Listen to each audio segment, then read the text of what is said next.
Udah. Kencengin. Jangan. Jangan. Nah, senternya lah. Aduh, gua. Center 6. Ngaji tadi kamu suka ngaji. Jangan deh. Ini siapa sih? Ini lagi nopang ngaji. Ya udah. Ya.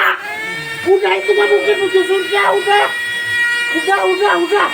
Bisa kasih untuk kenal. Masukin aja. Udah. Mana, Pak? Masukin. Siapa? Urusannya lu. Siapa udah? Urutin. Siapa Udah Bang Dimat. Pak Dimat udah. Dari Pak. Udah gini, enggak ada apa-apa. Enggak ada apa-apa itu enggak nyambung. Udah. Enggak bisa. Enggak bisa ini. Enggak bisa pilih. Enggak bisa. Dikit lagi. Kalau dibantu. Geser. Sabar ya, sabar. Udah. Ya udah. Udah Mang Jamal udah. Gua udah. Ini siapa sih? Ayo. Udah. Ya udah. Udah.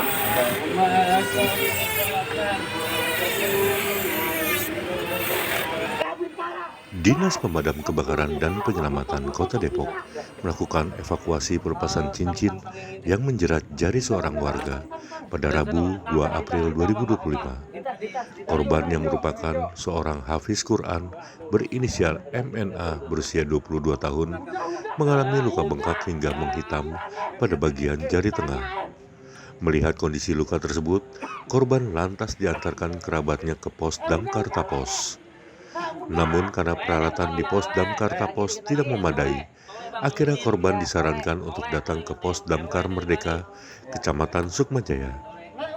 Pelaksana tugas Kepala Bidang Pengendalian Operasional Kebakaran dan Penyelamatan, Tesi Haryanti menjelaskan, proses evakuasi cincin dari jari korban berlangsung hingga 2 jam.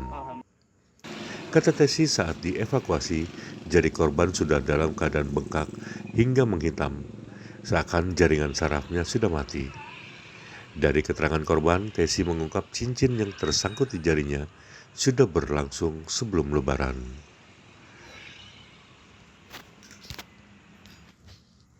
Yang terjepit di jari seorang hafiz Quran, Bu, itu seperti apa sih kronologinya, Bu? Ya, awalnya kami mendapat laporan ya, memang orangnya itu datang ke Tapos dulu, ke UPT Tapos dulu karena mereka memang tinggalnya di Tapos. Cuma Tapos ini nggak bisa handle karena memang kesakitan yang parah dari inisial MN itu, jadi dioper ke sini. Nah, kami tangani di sini itu waktu evakuasi itu sekitar sampai 2 jam ya, karena melihat kondisi dari jari tersebut sudah tidak memungkinkan lagi, kami juga berharap tidak bisa dievakuasi. Namun akhirnya kami tenangkan dulu, tahapannya itu ada, jadi ditenangkan dulu ketika korban dibujuk sudah mau dievakuasi atau dibongkar cincinnya, itu baru kita laksanakan eksekusi. Ya memang kita dibantu sama keluarganya itu datang dan ikut membantu menenangkan. Agak lama berjalannya karena dilihat dari kondisi jari memang sudah menghitam dan kami meyakini itu jaringannya memang sudah mati. Cuma saya nggak tahu ya medis itu seperti apa diagnosanya. Dan dia juga bilang bahwa kita sih sarankan memang kenapa kok baru dibawa ke damkar saat itu ya, karena kita juga jadi pertanyaan.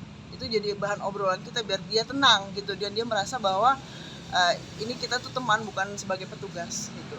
Dan dia memang bercerita, kita dapat keterangan bahwa ya cincin itu mungkin sangat berharga buat dia. Dan yang kedua, kami juga menduga bahwa keluarga dan korban itu nggak tahu kalau di Damkar itu sebenarnya tidak ada cuti bersama gitu. Kami tetap berjaga, libur panjang kalian itu siaga kami gitu.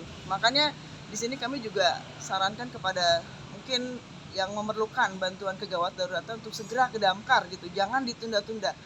Karena dari hasil cerita dia ke kami bahwa bengkaknya itu sebelum Lebaran dan dia baru dieksekusinya tanggal 2 April seperti itu. Jadi ada sekitar jeda waktu yang cukup panjang.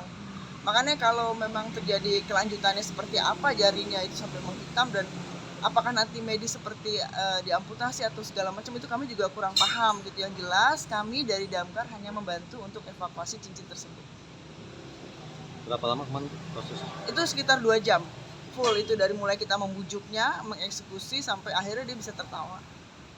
Gitu.